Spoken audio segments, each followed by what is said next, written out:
Chers amis, bonjour. Salut la team. Alors, au programme d'aujourd'hui, on va quand même parler de l'avant-match entre Lausanne Sport qui reçoit demain le FC Lugano au stade de la Tuilière à 16h30. Après des bons résultats contre Servette 4-1 et un superbe 2-2 contre Young Boys, on entend bien clairement que Lausanne puisse demain confirmer cette bonne dynamique, cette bonne spirale positive dans laquelle les hommes de Alain Casanova sont embarqués, c'est-à-dire une victoire face à Lugano. Lugano est-il mûr pour perdre un match? Certainement, peut-être que oui, peut-être, je dis pourquoi peut-être, puisque tout le monde a l'habitude de prendre un peu le Lausanne Sport de haut, mais je pense que s'ils sont un peu malins du côté de Lugano, ils se seront aperçus que les choses ont changé depuis un mois, 3 semaines, un mois, et que c'est pas l'équipe à prendre à la légère. Donc je vais déjà on va parler des M16 du Lausanne Sport qui jouaient une finale de Coupe de Suisse des M16 à Bienne, à la Tissot Arena, et malheureusement c'était contre le FC Zurich, et dans les dernières minutes c'est le FC Zurich qui l'a emporté 2-1, vraiment dans les dernières minutes. Donc la finale entre le Team Vaud, Lausanne M16 et le FC Zurich a tourné à l'avantage des Zurichois dans les tout derniers instants de la partie, alors que les deux formations se dirigeaient tout droit vers les pénaltys. Les Lausannois ont concédé le 2-1 sur l'ultime action de la rencontre. Vraiment pas de bol. On imagine bien que les jeunes du LS doivent être dans le trou moralement, surtout quand tu tiens ton adversaire à un partout et que tu te dis, bon, bah ma foi, voilà, il y a les pénaltys ou les prolongs. Et là, c'était les pénaltys en l'occurrence, et qu'il y a une dernière action, une frappe de loin qui fait mouche, et tu te dis, c'est pas vrai. Tu perds ton match là-dessus alors qu'il reste une poignée de secondes. Vraiment, j'ai envie de dire, on est abonné à pas de bol au Lausanne Sport. C'est vraiment une saison de merde, on peut vraiment le dire. La belle aventure des joueurs de Jonathan Mabanza et Stefan Bojicevic sera donc arrêtée de manière bien abrupte. Après avoir concédé l'ouverture à la marque dans une première mi-temps, globalement dominée par les Zurichois, les Lausannois avaient trouvé les ressources nécessaires pour revenir à la hauteur de leurs adversaires peu avant le thé.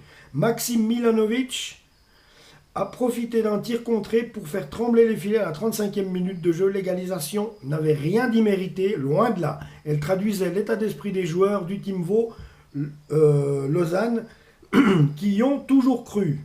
Le tournant du match lorsque les montants, tu vois, puis en plus il y a eu des poteaux pour Lausanne. Le tournant du match lorsque les montants ont sauvé les Zurichois par 2 fois. C'est vraiment, vraiment pas de bol. Je compatis fortement à leur défaite. Des Lausannois qui ont toujours cru, et d'autant plus qu'à la 55e minute de jeu, quand Darko Lecher puis Okan Moraga ont touché simultanément les montants du but zurichois. Et tu perds dans les dernières secondes de 1 cette Coupe de Suisse, alors que tu leur tapes 2 fois les poteaux, que tu te dis si cette saloperie de ballon était rentrée, comme quoi dominer n'est pas gagné. Hein. S'il fallait chercher un tournant du match, le voilà. Ah bah oui, bah forcément. Parce que là ça faisait 3-1, puis on n'en parlait plus. Alors que la première mi-temps a été zurichoise par le jeu, la seconde l'a été par le Team Vaud Lausanne, avec comme point d'orgue cette double occasion peu après l'heure de jeu. Un dénouement cruel pour un magnifique parcours. Ben forcément, c'est bien simple, il ne restait qu'une poignée de secondes à jouer lorsque le FC Zurich a fait la différence. L'arbitre sifflant la fin du match dans la foulée du 2-1. Aïe, aïe, aïe. Après avoir sorti Xamax en 8e, Concordia Bâle en quart, puis Winterthur en demi, les Lausannois ont espéré remporter cette Coupe de Suisse jusque dans les derniers instants de la rencontre. Aïe, aïe, aïe. Ah ben les jeunes, je suis vraiment, vraiment désolé pour vous. Donc le Team Vaud alignait ses joueurs comme suite. Donc dans les buts, Saint-Pierre, Stutzmann, qui a été remplacé par Vieira à la 62e minute, Lorotte, Maserati, Ferreira, Aouissou, remplacé lui-même à la 85e par Desclous, Testa, remplacé à la 46e par Moraga, Milovanovic, excuse-moi d'avoir écorché ton nom, Londia, Lecher, 77e remplace Lecher, Micevic, Pereira remplacé par Mazreku, entraîneur Jonathan Mabonza et Stefan Bogicevic. On est vraiment désolé pour vous les jeunes, franchement on est vraiment désolé. Surtout quand tu as deux poteaux, tu aurais mérité de gagner 3-1. Voilà, bon, ceci dit, c'est vraiment une saison de merde, on ne peut pas dire autre chose pour nous. La preuve, ça s'étend même jusqu'à des bols, jusque chez les juniors, c'est vraiment pas de chance pour eux. Donc les amis, maintenant, moi, on a dit, on voulait regarder, on va parler de ce match de l'équipe première, en tout cas. On reçoit Lugano à la Tuilière, c'est demain après-midi, et c'est déjà là les gars. Et ouais, demain après-midi, entre deux œufs de Pâques et un petit lapin au chocolat. Attention le foie quand même, n'exagérez pas. Donc, Lausanne Sport. Alors, rencontre un FC Lugano. Le FC Lugano, il en est à quoi lui? On va un peu s'intéresser à notre adversaire, hein, c'est normal. Donc, FC Lugano. D'accord, ok. Alors, le FC Non. Oh, bazar. On va y arriver, vous inquiétez pas. Alors. Lugano, j'ai dit. Voilà, Lugano. Alors, les derniers résultats du FC Lugano, donc le 3 avril, 2-2 à Lucerne, à la Swiss Sport Arena. Donc, alors que là, il fallait gagner, c'est carrément Lucerne. Hein. Donc, si Lucerne les a tenus 2-2, que nous, on a fait quand même un beau parcours depuis 2 semaines, je pense qu'on est quand même capable de leur faire un peu mal. S'ils sont un peu moins bien. Après, si c'est un grand Lugano, on risque de souffrir. De toute façon, on va souffrir. C'est nous les derniers. On est en désavantage. De toute manière, il faut vraiment se dire qu'à chaque fois, il faut bétonner. Il faut jeter les tripes sur le terrain. Il n'y a rien de facile pour nous. C'est nous la cible. C'est nous qui ne sommes pas bien. Ce n'est pas les autres. Donc, à ce moment-là, il faut vraiment être conscient.